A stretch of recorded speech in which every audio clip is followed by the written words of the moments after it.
Imagine waking up tomorrow morning, turning on your faucet and nothing comes out. Not a drop, not a trickle, nothing. You check the bathroom, dry. You check the kitchen, dry. You look outside, and your neighbors are doing the same thing, confused, panicking, testing every tap in their house. Then the emergency alert hits your phone. Critical water shortage. All freshwater reserves depleted. Conserve immediately. Further instructions to follow. You turn on the news. Every channel shows the same terrifying headline. The world is out of water. Not running low, not in crisis. Out. The rivers are dry. The lakes are empty. The underground aquifers are drained. The glaciers have melted away. Every source of fresh water on Earth has been exhausted. This isn't a distant future problem. This is today, right now. And you have whatever water is left in your pipes, your bottles, your reserves. That's it. That's all. When that's gone, there's nothing. Water. The thing you never think about. The thing that's always just there. The thing you waste brushing your teeth, washing your car, watering your lawn. Suddenly it's the most valuable substance on Earth. More precious than gold. More fought over than oil. More necessary than anything else in existence, because humans can survive weeks without food, but only 3 to 4 days without water, and there are 8 billion of us, all needing water, all running out simultaneously. What would actually happen? Not the Hollywood version with overnight apocalypse and instant chaos, the real version.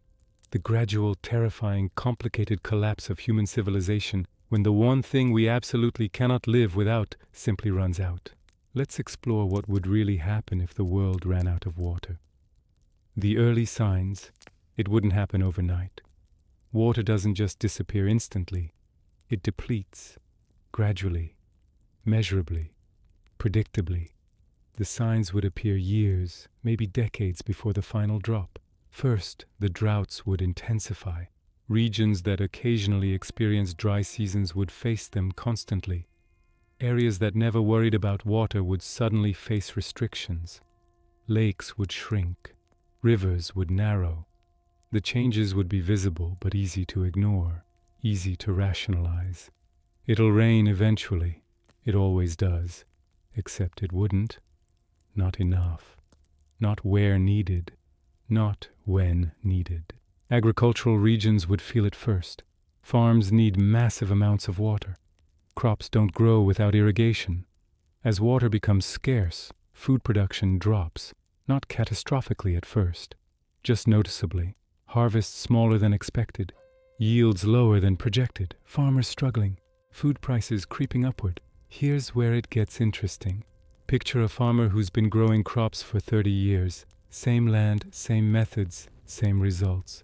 Until one year his wells start running dry. He has to dig deeper, pump harder, spend more money for the same amount of water. The next year, deeper still. The year after, the wells dry up completely. He's forced to buy water, trucked in, expensive. His profit margins disappear. His lifestyle changes. His family's future becomes uncertain, all because the water table dropped. Multiply that by millions of farmers globally. Food production doesn't crash instantly. It declines steadily, predictably, year after year. And food prices rise to match. The cheap food everyone took for granted becomes expensive, then very expensive, then scarce. Cities would feel it next. Urban areas depend on massive water infrastructure, reservoirs, treatment plants, distribution systems. As sources deplete, cities implement restrictions, first voluntary. Please conserve water, take shorter showers, don't water lawns. Most people ignore these. Water is still there. Still flowing, why worry? Then restrictions become mandatory. Watering lawns banned, car washing prohibited, pool filling illegal, fines for violations. People start paying attention, start conserving, but it's not enough, never enough, because the fundamental problem isn't wasteful use, it's insufficient supply. You can't conserve your way out of complete depletion. Prices start changing everything. Water bills double. Then triple, then increase tenfold. Suddenly that 5-minute shower costs real money. That full bathtub represents significant expense. People change behaviors fast when costs become painful. Shorter showers, fewer loads of laundry, reusing water where possible. Gray water systems become common. Every drop matters when every drop costs. But here's the thing about rising prices. They affect people unequally. Wealthy families absorb the cost. It's inconvenient. It's annoying. But they pay. They adapt. They continue relatively normal lives. Middle-class families struggle.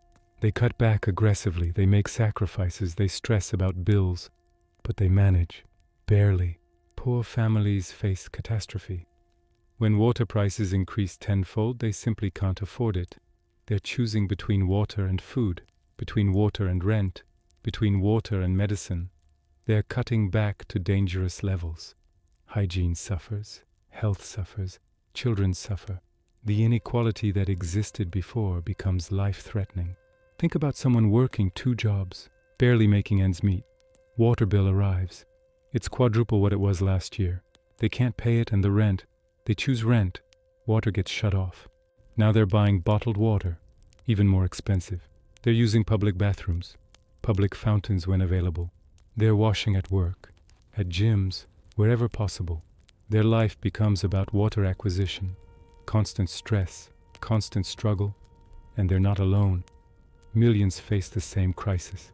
Industries start collapsing. Manufacturing requires water, cooling systems, cleaning processes, production lines. As water becomes scarce and expensive, factories shut down. Not all at once, gradually. The ones with lowest margins first, then others. Jobs disappear. Economies contract. The ripple effects multiply.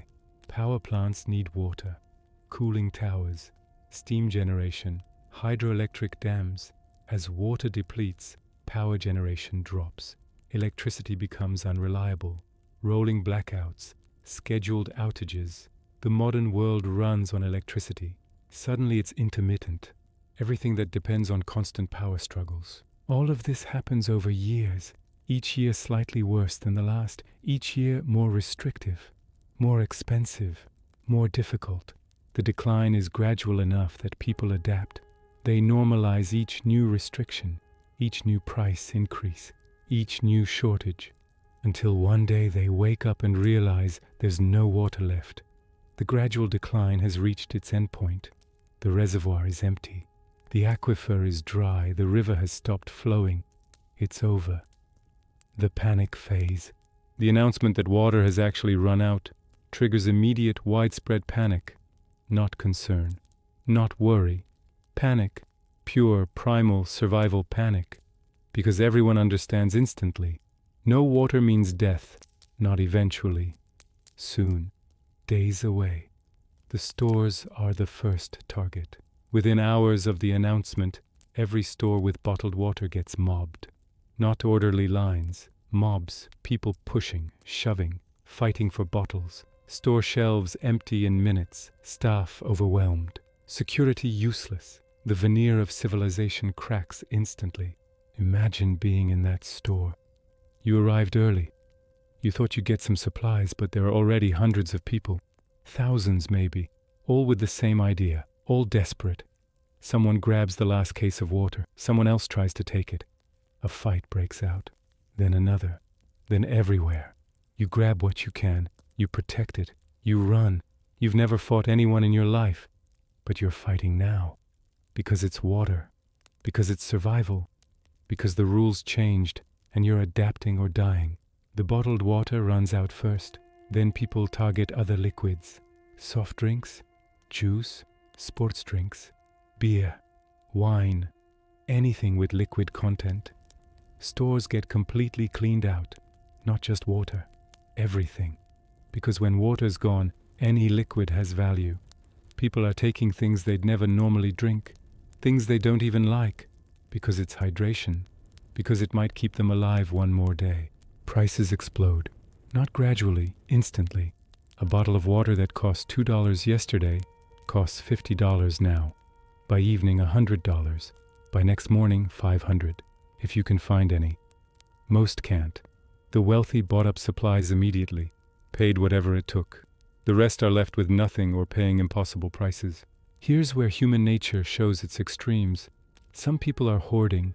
They've got hundreds of bottles, thousands, more than they could possibly drink before it goes bad.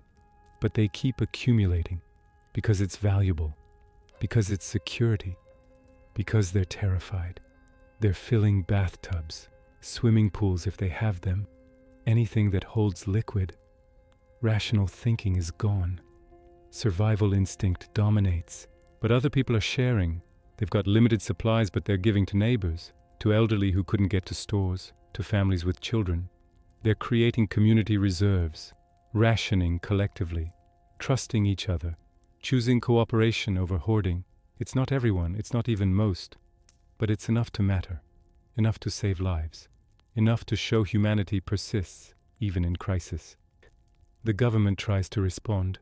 Emergency declarations, martial law in some regions, military deployed to distribute remaining reserves, rationing systems implemented, everyone gets limited allocation, supposedly fair, supposedly equal, except it's chaos.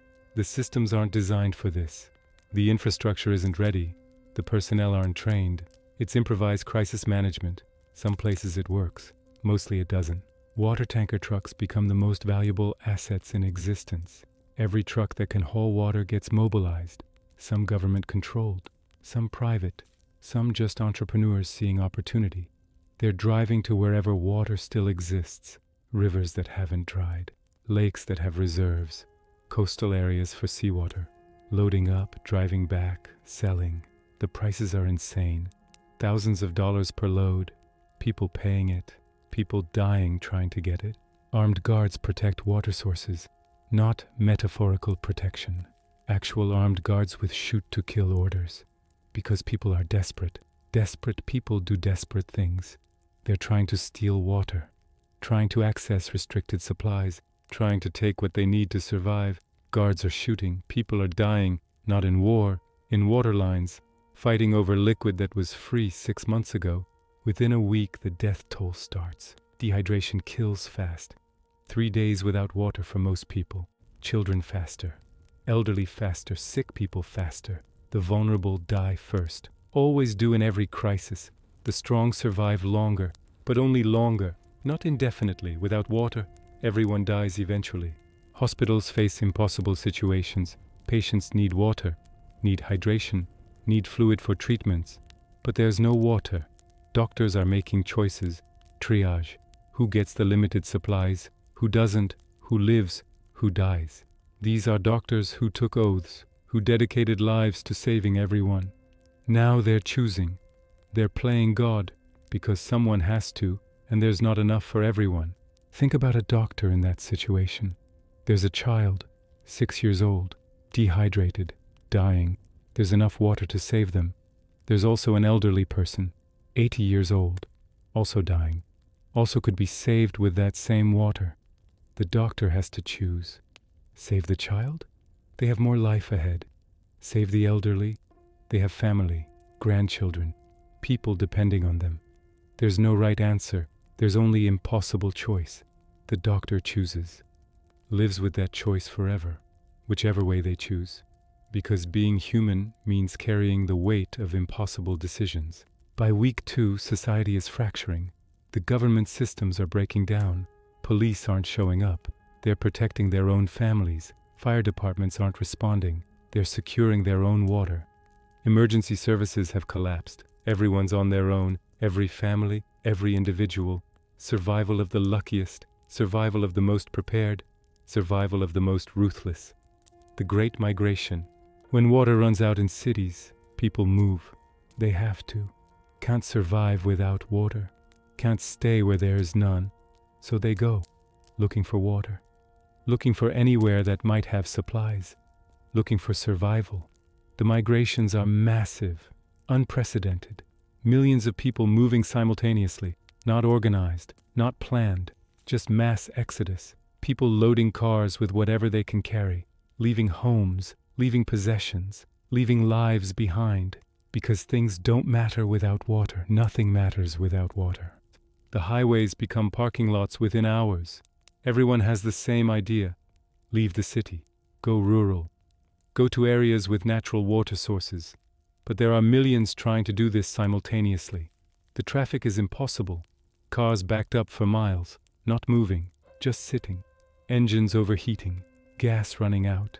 People abandoning vehicles, walking, carrying children, carrying the elderly who can manage, leaving behind those who can't. Think about a family in that exodus. Parents with 3 kids. They left the city with a full tank of gas and some bottles of water. Thought they'd make it to relatives in a rural area. 3 hours away normally. But the traffic. They've been sitting for 12 hours. Barely moved 10 miles. Gas gauge dropping. Water supply shrinking. Kids asking questions they don't have answers for. When will we get there? I'm thirsty. Why can't we move? The parents don't know, don't have solutions, just hope, desperate hope that they'll make it before water runs out, before gas runs out, before options run out. Some people don't use roads. They walk, cross country, trying to avoid the traffic, trying to find their own way. It's dangerous. No infrastructure, no support, no help if something goes wrong, but it feels like better option than sitting in traffic waiting to die of thirst. Some make it, many don't. Bodies start appearing along routes. People who didn't make it ran out of water, ran out of energy, ran out of luck. The migration becomes a trail of tragedy. The destinations aren't better. Rural areas, small towns, places near rivers or lakes, they're getting overwhelmed. Thousands of refugees arriving, tens of thousands, hundreds of thousands. These areas don't have infrastructure for this, don't have supplies for this, don't have capacity for this. They're being invaded by desperate people, people who need water, who'll do anything to get it.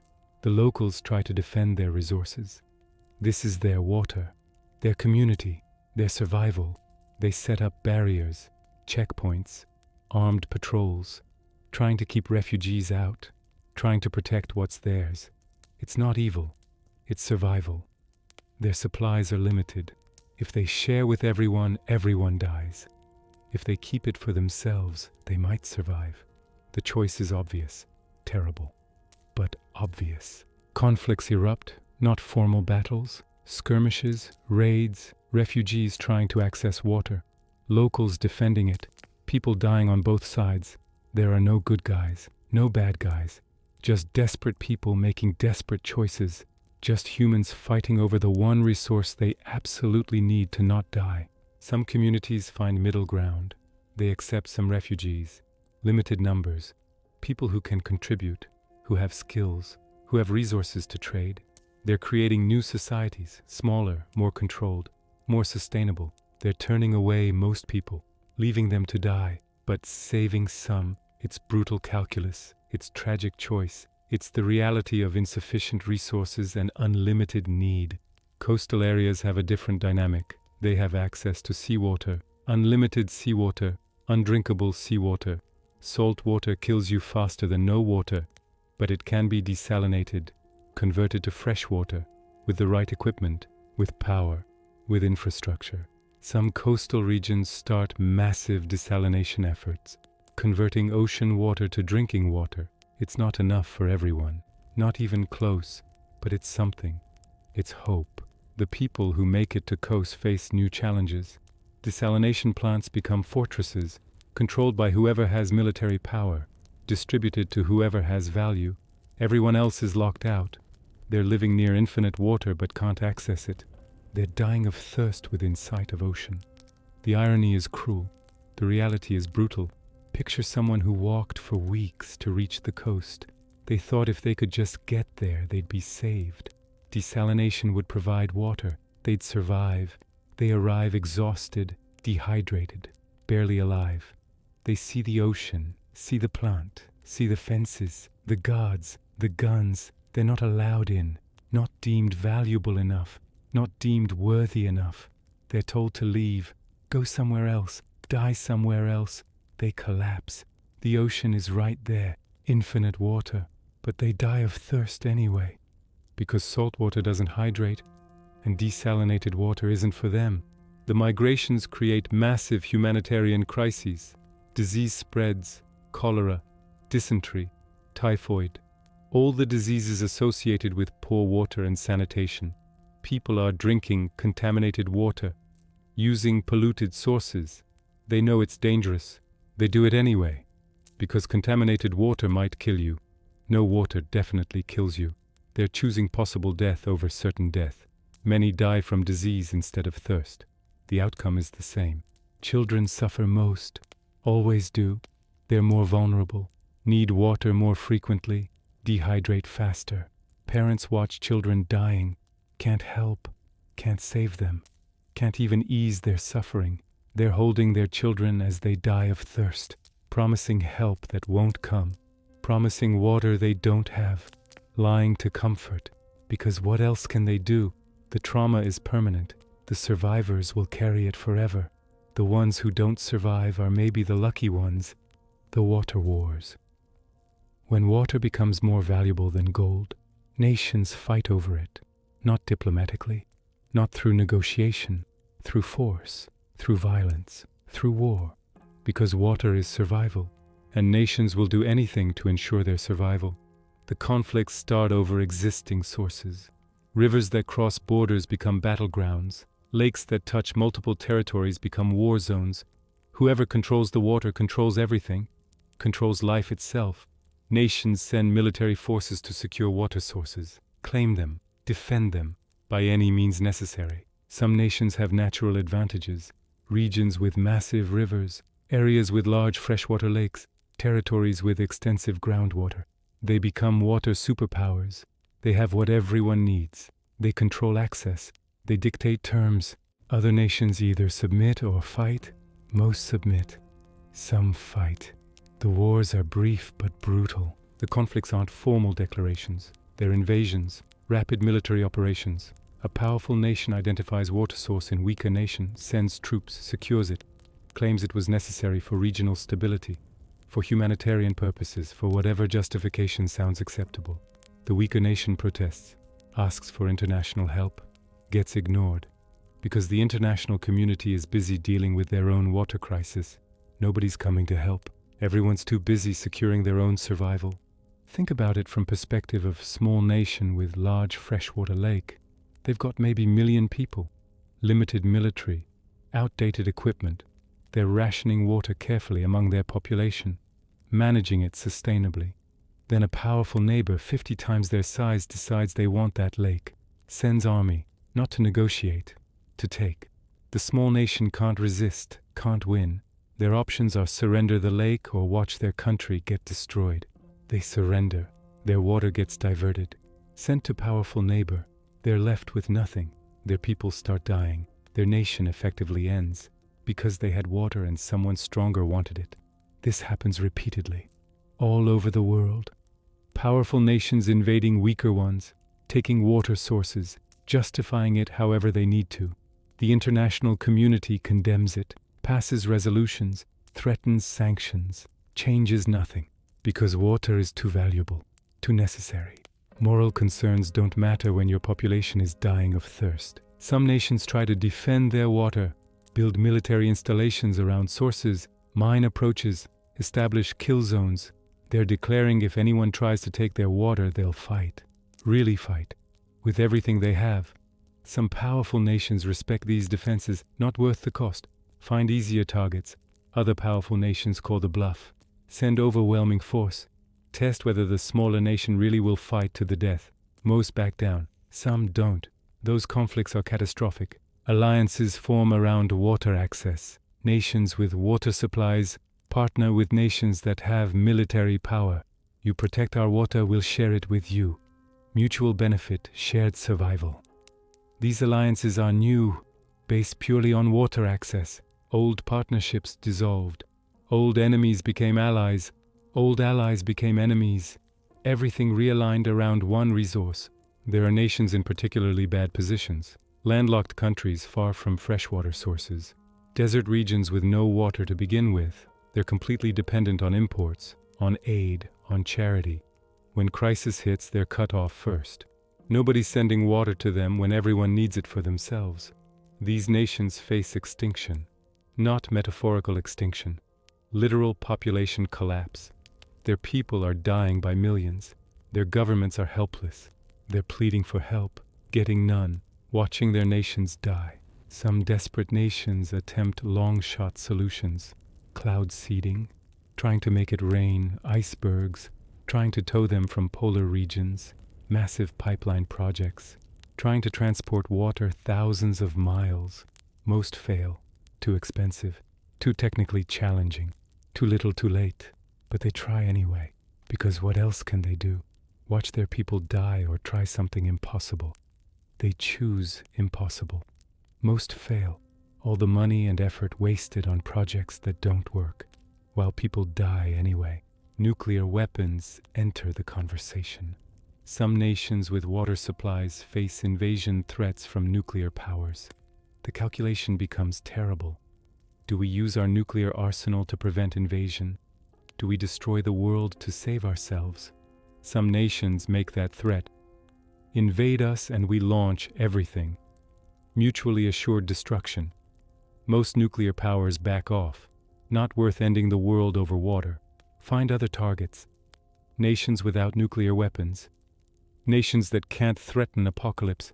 They get invaded instead. But one nation doesn't back down. They're desperate. Their population dying. They need water. They invade nuclear nation. Think it's a bluff. Think nuclear nation won't actually launch. They're wrong. Nuclear nation launches. Not everything. Tactical weapons. Limited strikes. Trying to stop invasion without ending world. It escalates. Nuclear exchange. Limited but devastating. Millions die instantly. More from fallout. The water they were fighting over gets contaminated. Radioactive. Useless. Everyone lost.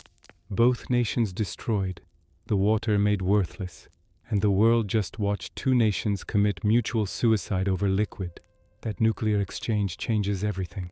Every nation realizes, understand that fighting over water could end civilization, could make remaining water worthless, could kill everyone through contamination and nuclear winter. The wars don't stop, but they get more careful, more limited, more concerned with not destroying what they're fighting over.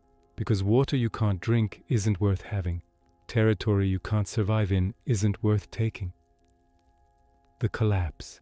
Months into the water crisis, society as we knew it ceases to exist. Not everywhere uniformly, but in most places, the structures that held civilization together have dissolved. Government, law, order, economy, all gone, replaced by pure survival dynamics. Humans reverting to most basic level. Find water, get water, protect water.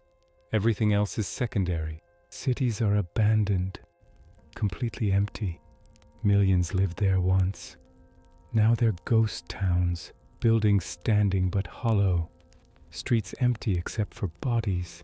The people who couldn't leave, couldn't survive, died where they lived.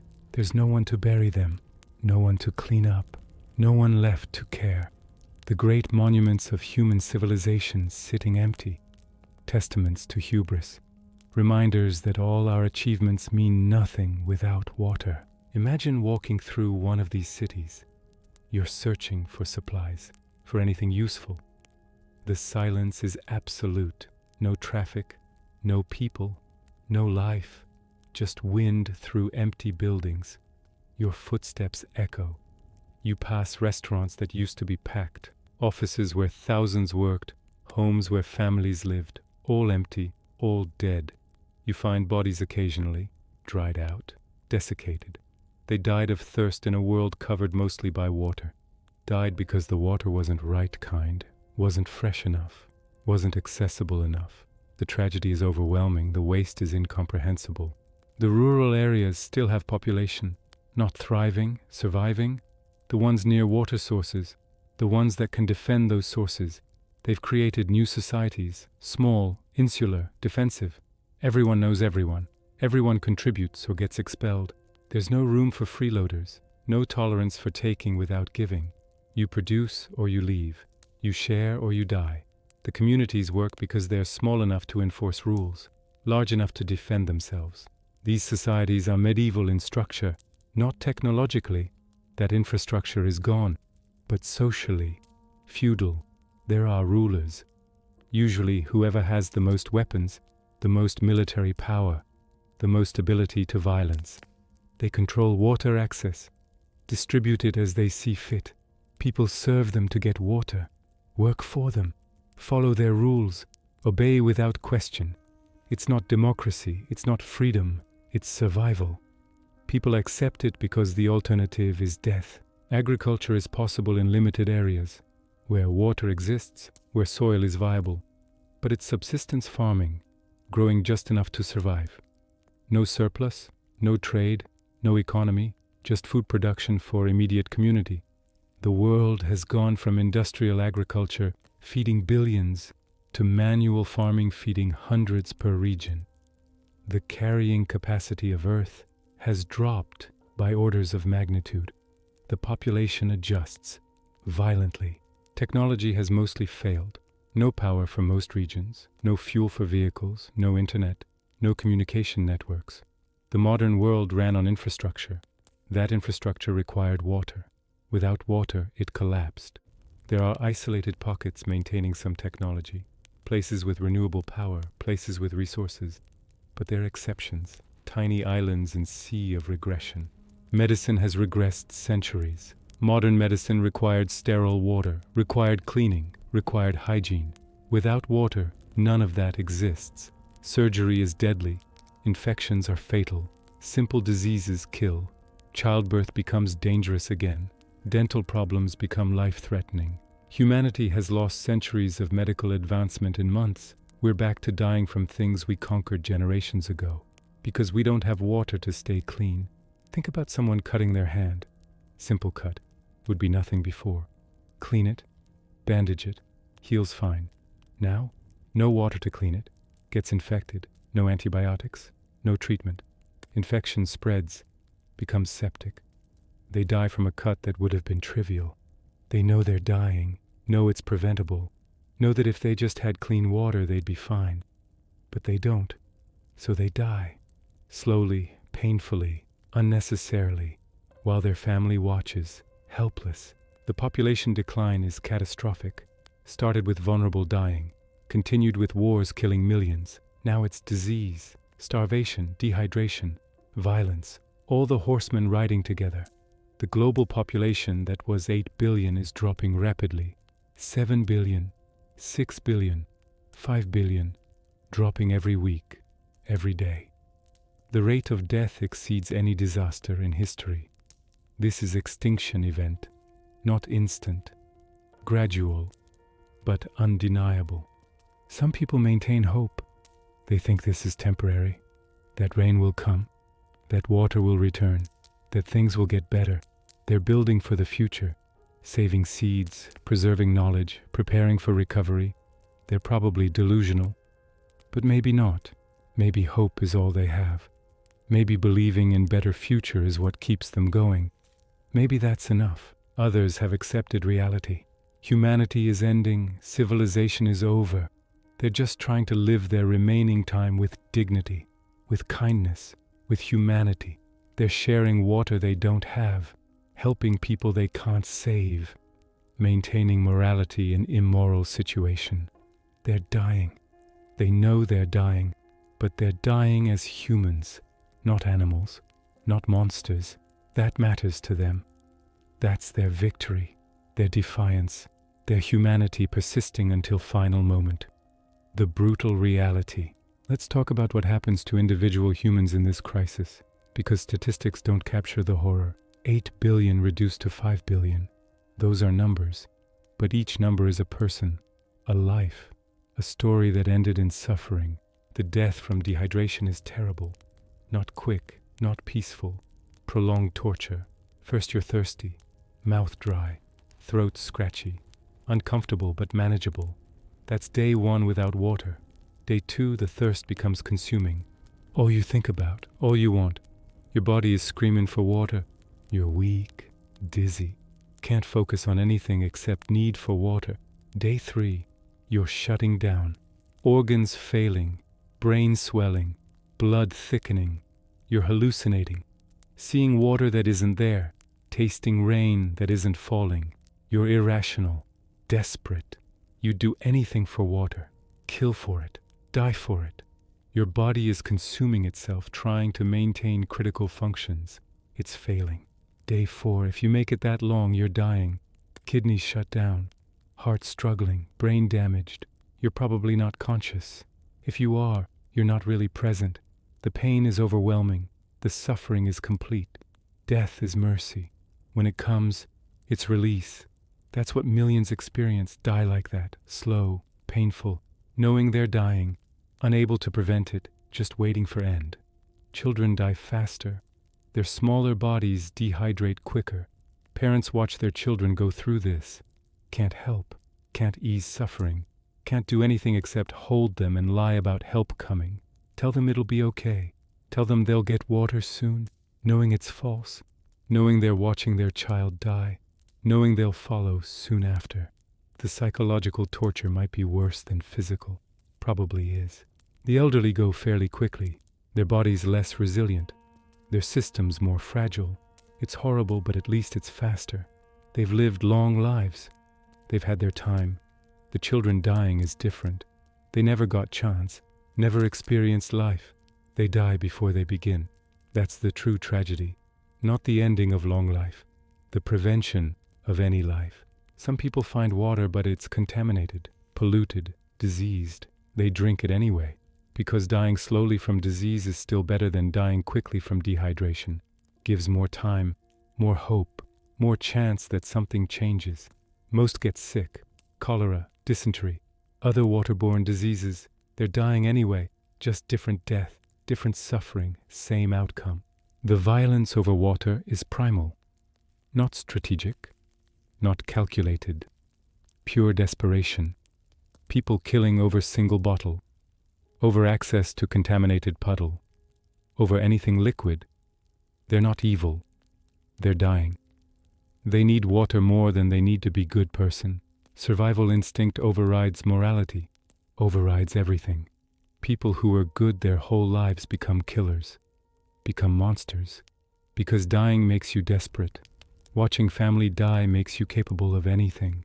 There's a certain kind of person who thrives in this chaos. Psychopaths, people without empathy, without moral constraints. Before the crisis, society limited them. Law punished them. Now there's no law, no punishment, no constraints. They're the ones who hoard while others share, who kill while others cooperate, who thrive while others die. It's not fair, it's not right, but it's reality. The crisis doesn't bring out best in everyone. Sometimes it brings out worst, and worst can be very successful at surviving. But there are also heroes, real heroes, people who give their water to others, who share their last drops, who die so someone else can live. They're not doing it for recognition. There's no recognition, no one to honor them, no history to record their sacrifice. They do it because it's who they are, because their humanity persists, because being good person matters even when no one's watching, even when it costs everything. Especially then, these people restore faith in humanity, even as humanity dies. The last reserves. There are regions that still have water. Not many, not enough, but some. High-altitude lakes that haven't dried. Deep aquifers that still have reserves. Glacial regions with ice. These places become the most valuable real estate on Earth, the most fought over, the most protected, the last hope. The people who control these areas have absolute power. They decide who gets water, who lives, who dies. Some wield this power justly, creating fair distribution, rationing carefully, trying to make limited supplies last, trying to save as many as possible. These leaders are making impossible choices. Who deserves water more? Children or elderly? Healthy or sick? Productive or dependent? There are no right answers. Only terrible decisions that keep everyone alive one more day. Other leaders use power cruelly, creating hierarchies, distributing water based on loyalty, on usefulness, on personal preference. They're playing God without God's wisdom, without God's mercy. People suffering under their rule can't rebel, can't resist, because resistance means losing water access, means death. So they submit, they endure, they survive by accepting tyranny, because tyrannical life is still life. These water reserves are under constant threat. Neighboring regions want access, need access. They're sending raiders, Small groups trying to steal water, trying to take just enough to survive. The defense forces kill them, have to, because if they let some through, everyone tries. If everyone tries, chaos. If chaos, everyone dies. So they kill raiders. Feel terrible about it. Do it anyway. Because protecting water means protecting life for people inside, even if it means ending life for people outside. Some desperate groups try large-scale assaults, organized attacks with hundreds, thousands, trying to overwhelm defenses, trying to access water by force. These battles are brutal. High casualties on both sides. Usually the defenders win. They're entrenched, prepared, better equipped. But sometimes attackers succeed. Breach the defenses, reach the water. Then there's massacre. Not organized fighting. Mob chaos. Everyone desperate to get water. People drowning in water they're trying to drink. Dying in the resource that would save them. The victory becomes tragedy. The water gets wasted. Nobody really wins. Technology provides some solutions. Desalination plants along coasts convert seawater. It's energy intensive. Requires infrastructure, requires maintenance. But it works. It produces fresh water. Not enough for everyone. Not even close. But something. The regions with functioning desalination are privileged. They have theoretical access to unlimited water. Just need power. Just need equipment. Just need stability. All of which are scarce but possible. These desalination zones become fortress cities. Only certain people allowed in. Skills-based immigration. You need to contribute something valuable. Engineers, doctors, teachers, military. People with useful knowledge, useful abilities. Everyone else is turned away. Told to find somewhere else. Told to die somewhere else. The selection is brutal but necessary. Can't save everyone. Saving someone means choosing them over someone else. The cities save who they can. Leave rest to fate. Some scientists are working on solutions. Atmospheric water generators. Pulling water from air humidity. It works. In humid environments. Produces tiny amounts. Not enough to matter at scale, but they keep trying. Keep improving. Keep hoping they'll break through to viable technology. They probably won't. Probably too late.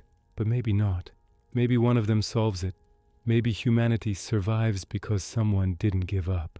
Others working on extreme conservation, recycling every drop, closed-loop systems, your sweat recaptured, your urine purified, your breath condensed, every bit of moisture conserved and reused. It's gross, it's desperate, it works. Extends survival.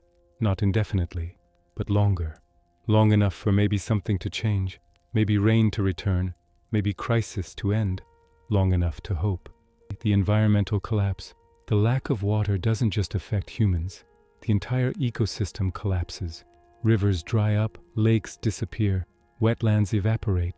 Every species that depends on water dies, which is every species. The die-off is catastrophic. Unprecedented. Extinction event rivaling the dinosaurs. Fish die, obviously. When rivers dry, they die.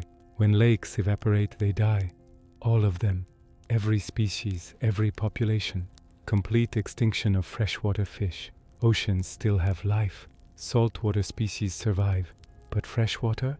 Gone. Centuries of evolution. Thousands of species. Eliminated in months.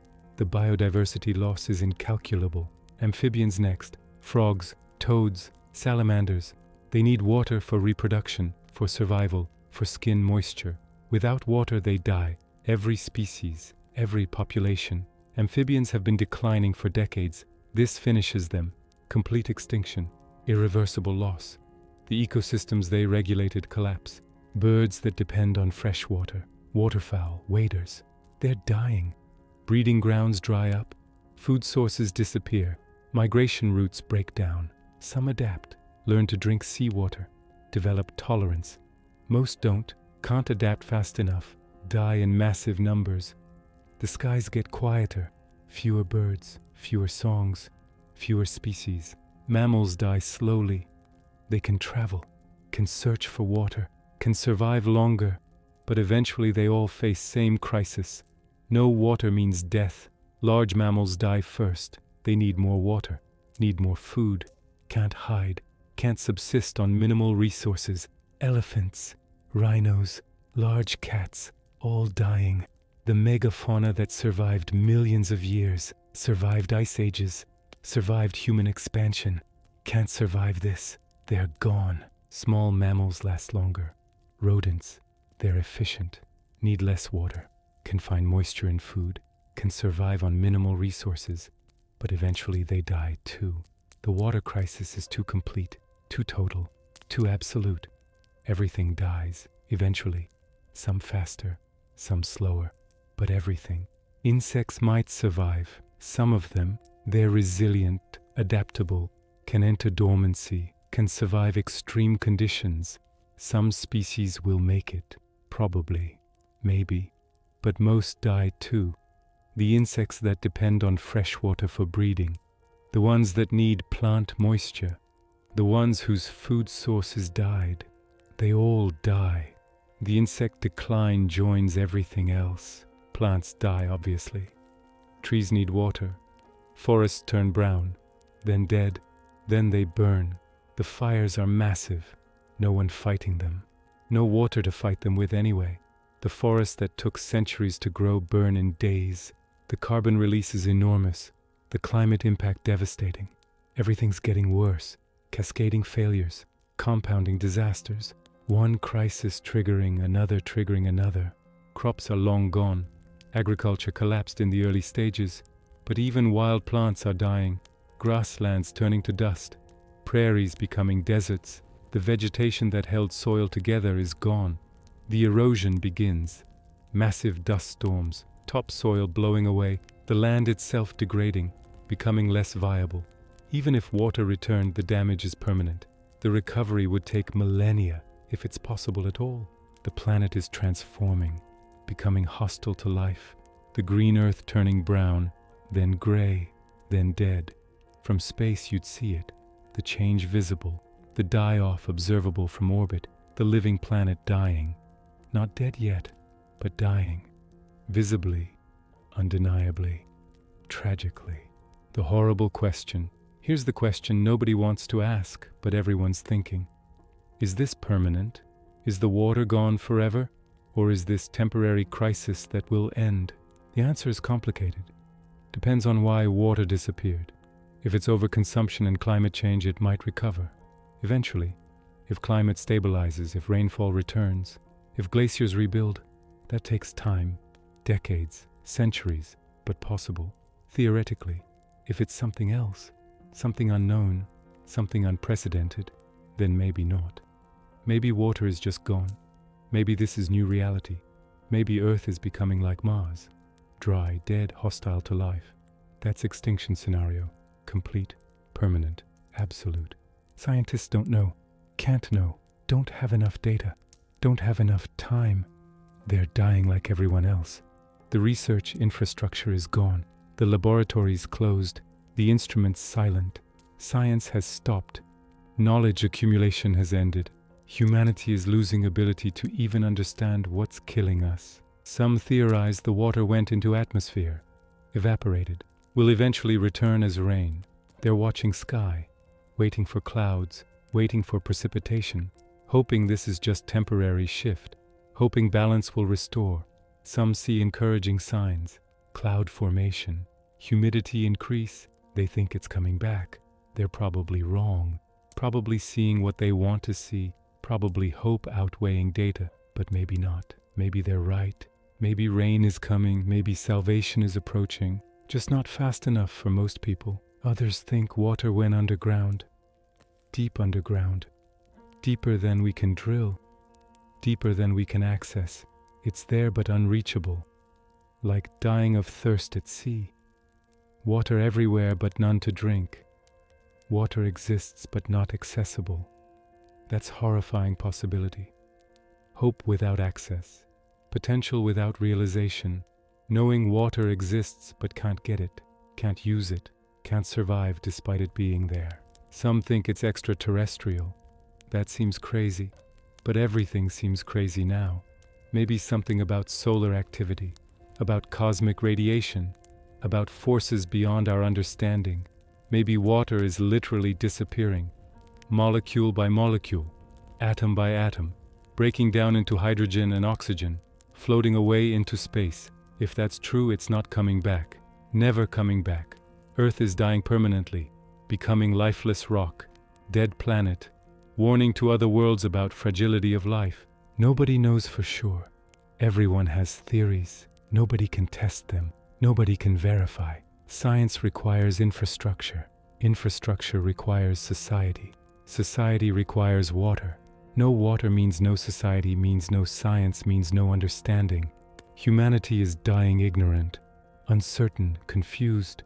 We don't even understand what's killing us, we just die. That might be worst part.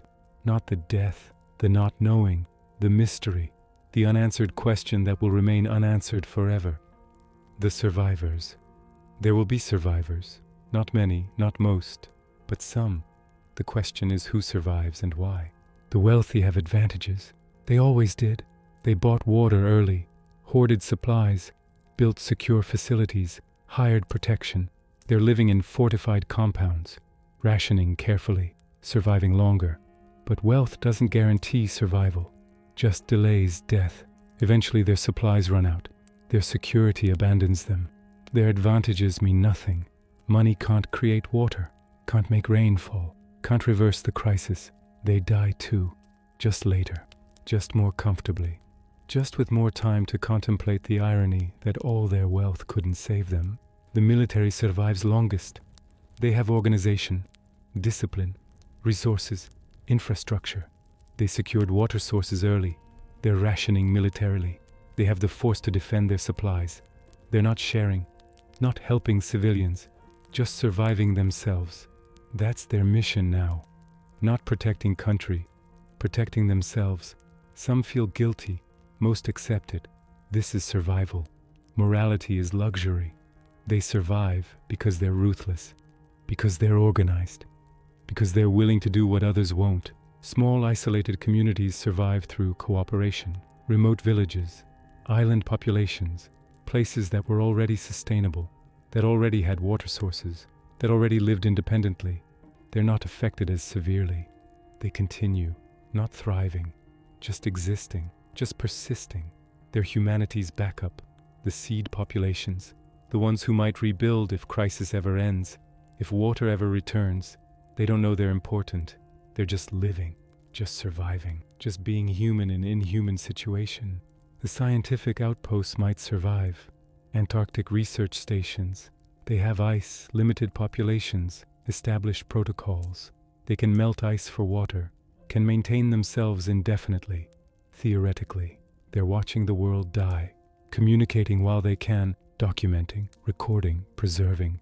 They're becoming historians of the end, witnesses to extinction. They might be last humans, last ones to see Earth alive, last ones to remember what water tasted like, what rain felt like, what rivers sounded like. They carry that knowledge, that memory, that humanity, until they die too, eventually, probably. Some people survive through luck. They happen to be near water source, happen to have skills needed, happen to be in right place, happen to make right choices, happen to survive when millions around them die. They don't feel lucky. They feel guilty. Survivor's guilt. Wondering why them? Why did they survive when better people died? When children died? When innocents died? They live, but they carry weight. Weight of unearned survival. Weight of undeserved life. That weight never lifts, never lightens. They survive, but they're broken, damaged, changed. The survival cost them something essential. They're alive, but they're not really living, not really human anymore. Just existing, just enduring, just surviving because their body won't let them die. The children who survive grow up in nightmare. They'll never know normal, never know a world with abundant water, never know civilized society. They're growing up in collapse, in violence, in death. This is their normal. This is their reality. They're not traumatized by it. It's all they know. They're adapting, becoming whatever humans become when civilization dies, when structure disappears, when survival is only law. They're humanity's future if there is future. They're what we become.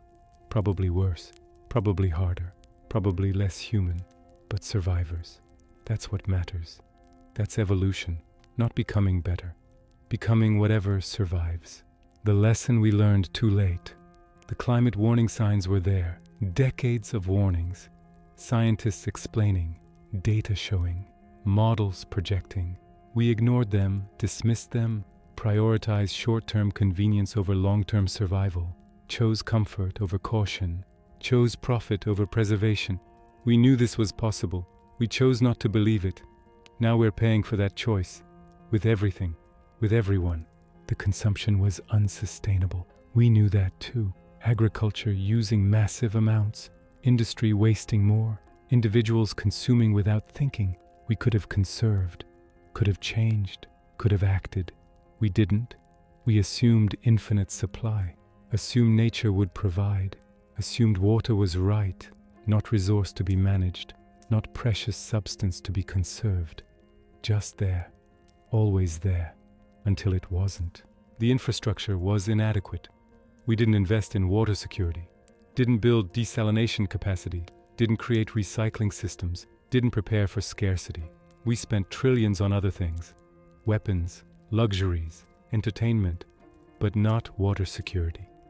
Not the one thing we absolutely needed. We prioritized wrong, invested wrong, prepared wrong, and now we're dying wrong. The politics failed us. Politicians prioritized election cycles, short-term thinking, immediate benefits.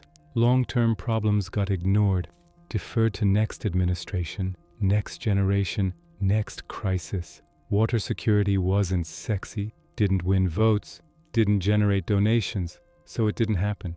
And now everyone pays, everyone dies. Because political system couldn't address long-term existential threat. Because democracy failed when timeline extended beyond the election cycle. The lesson is simple. Water is life, not metaphorically, literally. No water means no life. Nothing else matters. Not wealth, not power, not technology, not civilization, nothing. Without water, everything ends. We learned this, finally, completely, irreversibly. We learned it too late, but we learned it. That lesson dies with us, unless someone survives to remember, unless someone persists to teach, unless humanity somehow continues. Then maybe this suffering has meaning, maybe this catastrophe teaches something. Maybe future generations won't make same mistake, won't take water for granted, won't assume infinite supply, won't prioritize wrong things. Maybe they'll learn from our failure, from our death, from our extinction. Maybe our ending prevents theirs. Maybe that's something, maybe that's enough. Maybe that's the only meaning we can extract from meaningless death of billions, that someone, somewhere, sometime learns, remembers, changes, survives, because we didn't, because we couldn't, because we were too late. But they won't be, they can't be. They'll know, they'll remember, they'll honor the dead by not dying same way, by not making same mistake, by not taking water for granted, ever, never. Always remembering, always respecting, always conserving the most precious substance in universe, the one thing that makes life possible, water, simple water, taken for granted until gone, then mourned forever, then remembered always, then valued absolutely, as it should have been from beginning, as it needed to be all along, as it will be if anyone survives to learn, if anyone persists to change, if humanity somehow continues. That's the hope. That's the lesson. That's what remains. That's all that remains. Remember water. Respect water. Conserve water. Before it's too late. Before you're us. Before you're dying. Before you're extinct. Before you're gone. Remember. Please. Remember. What would you do if your tap ran dry tomorrow? How long would you survive? Would you fight or help? Would you share or hoard? Would you remain human or become monster? Share your thoughts in the comments. What would you do? How would you survive? Subscribe to Alternate Realities for more scenarios that challenge everything. Next video soon. Until then, drink water. Appreciate it. Value it. while you still can.